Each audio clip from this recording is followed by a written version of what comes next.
If you want to know who is in charge of a man, look at his plate. In the modern world, the average man does not decide what he eats. His cravings decide. His dopamine receptors decide. The marketing algorithms of trillion-dollar food conglomerates decide. He thinks he is treating himself, but in reality, he is poisoning his ability to think, to fight, and to lead. As we navigate the economic and social turbulence of 2026, we must confront a brutal reality. The standard diet is designed to keep you docile, inflamed, and dependent. It is designed to create a fog of war in your mind so that you cannot see the bars of your own cage. The Dominion Thesis asserts that you cannot rule your world if you are a slave to your appetite. Today, we are stripping away the lies of the food industry. We are defining the sovereign diet, a way of eating that treats food as high-octane fuel for an empire, not as entertainment for a bored child. This is the Dominion Thesis. Section 1. The chemistry of submission. Why is the population so easily manipulated? Look at the chemistry. When you consume the standard global diet high in processed sugars, seed oils, and synthetic fillers, you are putting your body into a state of chronic inflammation. But more importantly, you are putting your brain on a roller coaster. The spike gives you a fleeting moment of pleasure. The crash gives you hours of brain fog, irritability, and anxiety. A man in a sugar crash is not a sovereign. He is a reactive animal. He cannot hold a complex thought. He cannot plan for the next decade. He just wants the next hit. This is the chemistry of submission. If you want to control a population, you don't need soldiers. You just need cheap, addictive carbohydrates. To gain dominion, you must break the chemical chain that binds you to the trough. Section 2. Musonius Rufus and the discipline of the gullet. The Stoics understood this 2,000 years ago. Musonius Rufus, the great Roman teacher, argued that the discipline of the gullet was the foundation of all self-control. He said, if a man cannot control his appetite for food and drink, how can he be expected to control his temper, his lust, or his fear? He viewed complex, luxurious meals as a trap. They make the body soft and the mind demanding. For the Stoic, eating is a necessary act, like putting oil in a lamp. You do not worship the oil, you use it to create light. In 2026, where food delivery apps allow you to summon instant gratification with a thumb swipe, resisting that urge is a radical act of discipline. It proves that your executive function is stronger than your lizard brain. Section 3. The 2026 food supply, a war zone. Let's look at the context of our current year.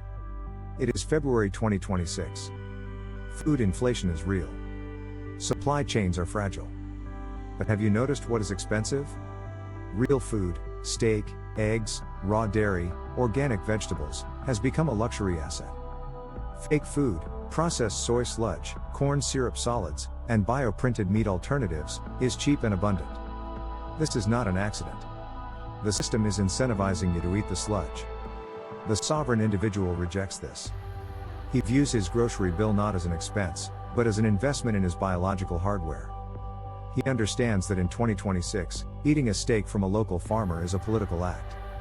It is a vote for autarky, self-sufficiency, and a vote against the centralized, processed feeder system. You are what you eat.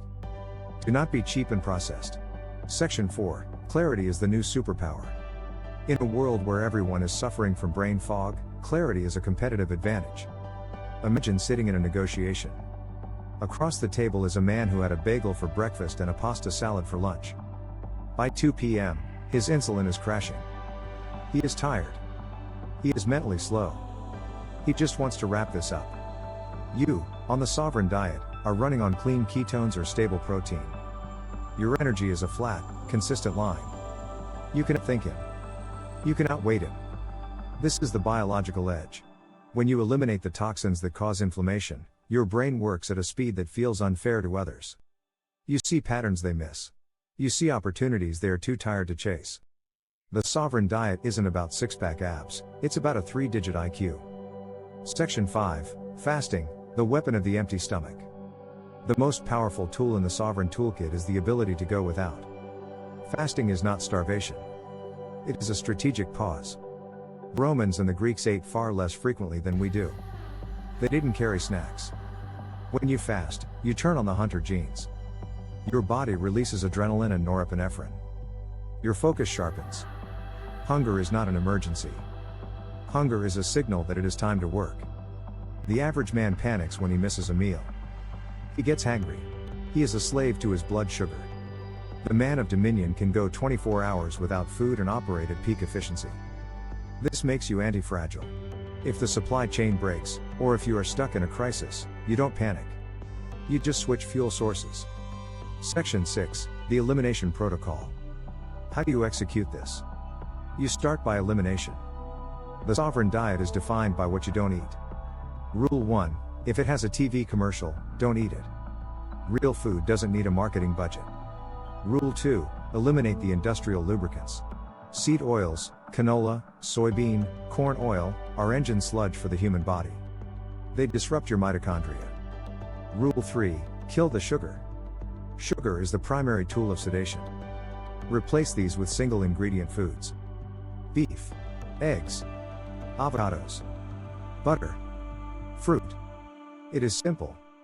It is boring to the addict, but thrilling to the master.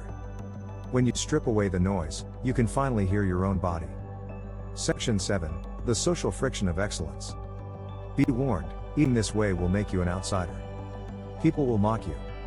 They will try to pressure you into having just one slice of the toxic cake. They will say, "You're no fun." Understand that this is the crab bucket mentality. They see your discipline as an attack on their lack of discipline. The sovereign accepts this friction.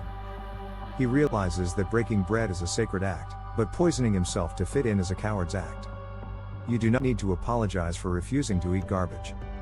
You are building a high-performance machine. You don't put diesel in a Ferrari just to make the truck drivers feel better. Section 8, Conclusion. Your body is the vehicle for your dominion.